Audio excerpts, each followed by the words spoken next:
rising storm. I'm forged in the fire, a new heart reborn. With every breath, with every stride, God, I'm your warrior, with you as my guide. Through the valleys of shadow, through the rising storm, I'm forged in the fire, a new heart reborn. Yeah, I just got obsessed learning everything I could about gangs. What kind of gangs? So we have Bloods, Crips, we have MCs, and we have some cartel. The New Generation and Sinaloa cartels pretty predominant in the area. Sinaloa cartel runs Myrtle Beach. No shit. Oh, absolutely. What do you mean by that? Runs Myrtle Beach. Like runs it. They are runs what? like everything. Strip clubs, drugs, anything that comes in and out of Myrtle Beach is Sinaloa cartel. It used to, a long time ago, it used to be kind of like the Russian mafia. But something happened with the Sinaloa cartel came in and just took over. Dominated it. So strip clubs, drugs. Probably all the stores, so when I was younger, when I would go there. All the stores? Like Subway. Remember how Subway used to, like Subway in Myrtle Beach, you would go there, it would be like foreign exchange students from Russia. The wings, all the stores had Russian. Now it's just a bunch of Hispanic people. Growing up, it was always Russian teenagers. Now it's not no more. Now it's Mexicans, Hispanics. So we train. How do you know they're cartel?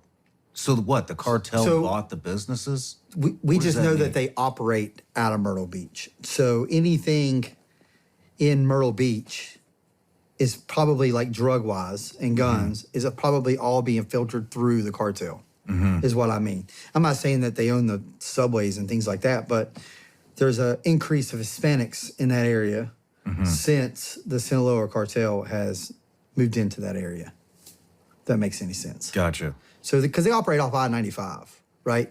So the halfway point from New York City and Miami, the halfway point is Fayetteville, North Carolina.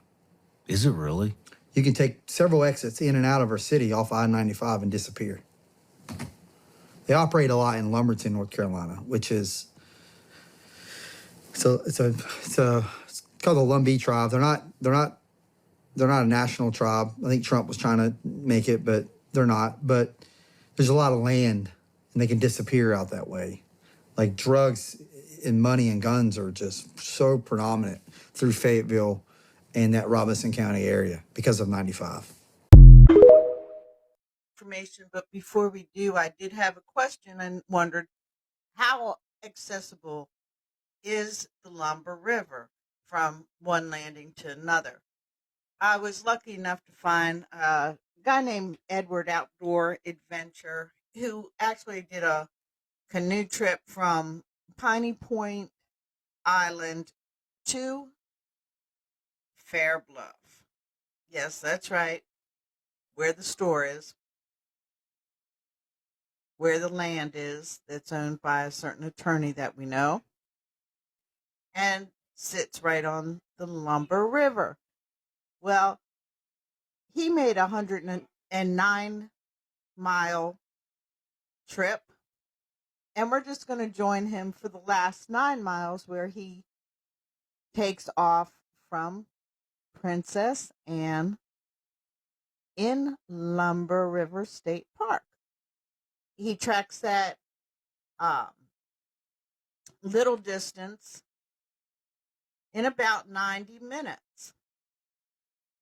So you can imagine how much faster it would be with a little motorboat. You could just go from one spot to the other. There are camping spots, which I found really interesting, all along the river as well. Be easy for someone just to hide out, lay wait,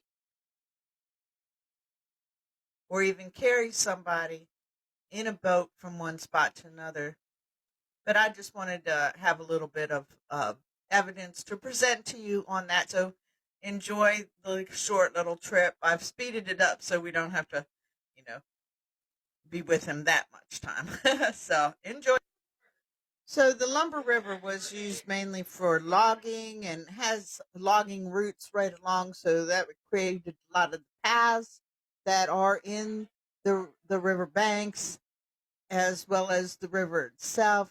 There's even old types of the machinery that was used in the manufacturing of the logs upriver some, and ends at Fair Bluff, which is as you can see, it's a literal ghost town. It looks like at one time it was a thriving community, and like they say, when the cotton and the